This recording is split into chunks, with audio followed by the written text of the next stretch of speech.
Nah, untuk itu, dalam rangka menyiapkan hati, jiwa dan pikiran kita supaya benar menerima ilmu, maka para ulama merumuskan petunjuk-petunjuk Nabi. Dilihat di ayat, dilihat dalam hadis, dikumpulkan itu menjadi panduan yang bersanad dari sejak dulu. Diterima dari sahabat, sahabat menyampaikan pada tabi'in, tabi'in, tabi'ut tabi'in. Terus, alhamdulillahnya para ulama mengumpulkan itu dalam buku yang mereka kemudian tuliskan, disampaikan kepada kita. Di antara buku yang sampai ke kita dikarang oleh ulama kita, inilah kitab Adabul Alim wal Muta'allim. Termasuk banyak kitab-kitab lainnya. Nah, wa fihi asyratu anwa'in minal adab, dan di dalam penyiapan diri ini ada 10 tahapan, ada 10 panduan terkait dengan adab menyiapkan diri sebelum kita menuntut ilmu. Nanti dicek kira-kira sampai hari ini kita belajar yang ke-10 ini ada berapa di antaranya yang sudah melekat pada diri kita. 10 ini ada, maka ilmu mudah diserap. Bahkan yang paling dahsyat, Pak, diberikan kemampuan oleh Allah untuk menangkap sesuatu, boleh jadi sebelum itu disampaikan. Atau paling minimal baru disebutkan satu huruf, satu kalimat sudah mengerti arahnya kemana. Nah, itu nanti yang ke-10, kita satu aja belum mulai gitu ya. Nah, ini ada 10. Nanti kita lihat ya. Itu ada ayatnya, ada dalilnya, ada hadisnya. Kita mulai dengan cepat. Al-awwal, yang pertama. Ya, tolong nanti para orang tua dituliskan, dicek anak-anaknya saat sekolah. Kita yang belajar nomor 1 ini coba cek kembali ya. Al-awwal, yang pertama, an yutahhira qalbahu min kulli ghasyin wa danasin wa ghillin wa hasadin wa su'i aqidatin wa su'i khuluqin. An yutahhira qalbahu, hendaknya seorang penuntut ilmu itu memulai dengan menyucikan hatinya. Awas, kalau membersihkan yang luar itu disebut dengan nadhafah. Nadhafa yunadhifu, membersihkan yang luar. Misal, cuci baju ini supaya bersih. Setelah dicuci bersih, hilang kotorannya, maka orang Arab mengatakan thawbuka nadhif, bajumu bersih. Tapi kalau kita ingin membersihkan yang di dalam, yang tidak tampak keluar, ya, tidak tampak keluar, itu katanya terambil dari kata taharah namanya. Jelas?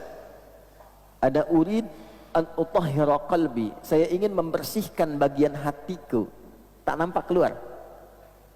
Gak ada orang mengatakan unadhifa qalbi, maka artinya hatinya keluarin dulu, cuci di luar. Ya? Nah, taharah itu membersihkan bagian dalamnya.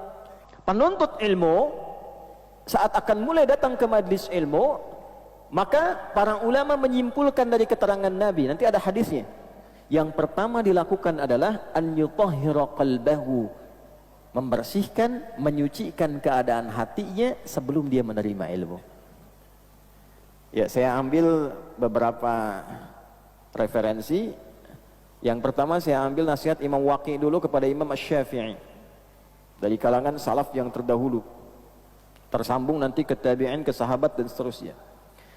Kata Imam Asy-Syafi'i rahimahullahu ta'ala, syakautu waqi'an an su'i hifzi. Saya pernah konsultasi kepada Imam Waqi guruku tentang kurang bagusnya hafalanku. Kira-kira kalau Imam Syafi'i kurang bagus hafalannya sebagaimana ya? Mungkin titik beda sedikit dengan koma mungkin ya? Ya. Itu disebut masih kurang bagus.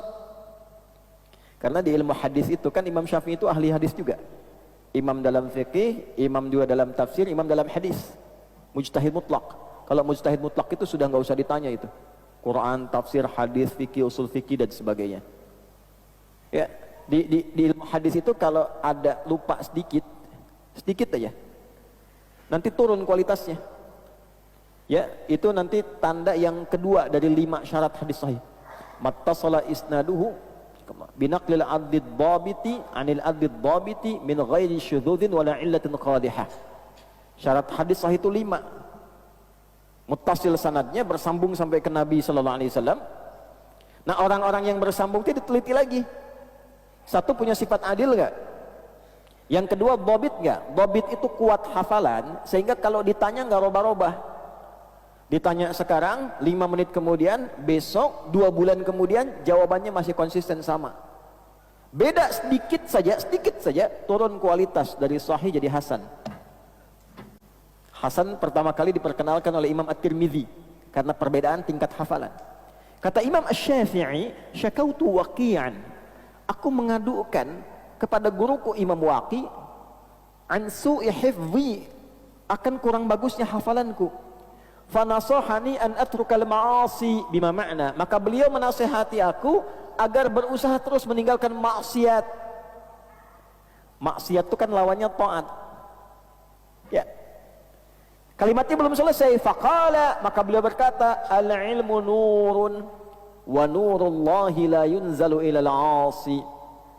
Ilmu itu cahaya, dan cahaya Allah tidak akan ditanamkan pada hati-hati yang berisi perbuatan maksiat. Di hadis Muslim, kalau ada orang berbuat maksiat, di hadis Muslim itu nanti tertanam di hatinya naktah sauda, noda hitam. Kalau terus berbuat maksiat, kumpul, ketutup cawan hatinya. Kan ilmu yang bagus itu masuknya ke sini, Pak, Bu. Bukan ke sini. Kalau ke sini jadi hafalan. Kalau ke sini jadi amalan. Kalau ke sini Anda hanya akan pandai berdebat. Kalau ke sini Anda akan pandai mencari hikmah untuk mencari kebenaran. Ke sini pembenaran, ke sini kebenaran. Nah, kalau hatinya tertutup seperti ini, alhamdulillah, ini. Jadi mau dimasukkan apa aja susah, balik. Nah, cahaya Allah itu tidak akan sampai ke hati orang-orang yang dipenuhi kotoran maksiat. Jadi ingin memberikan kesan bahwa ilmu itu nanti ada 2. Ilmu yang berkah, ilmu yang tidak berkah. Nah, ilmu yang berkah itulah yang disebut dengan nurun, cahaya. Ya, Allah nurun 'alan nur, cahaya di atas cahaya. Artinya apa? Pemberi semua sinar segala kebaikan. Jadi kalau orang-orang yang hatinya bersih, hatinya baik, ilmunya sampai ke dalam qalbunya. Nah, tapi kalau hatinya kotor, nurunnya dari bahasa Arab berubah ke bahasa Indonesia. Al ilmu nurun, ilmunya semakin menurun. Kurang nggak sampai. Yang harusnya bahasa Arab jadi bahasa Indonesia. Nah, ini satu ya. An yutahhira qalbahu, membersihkan dulu hatinya.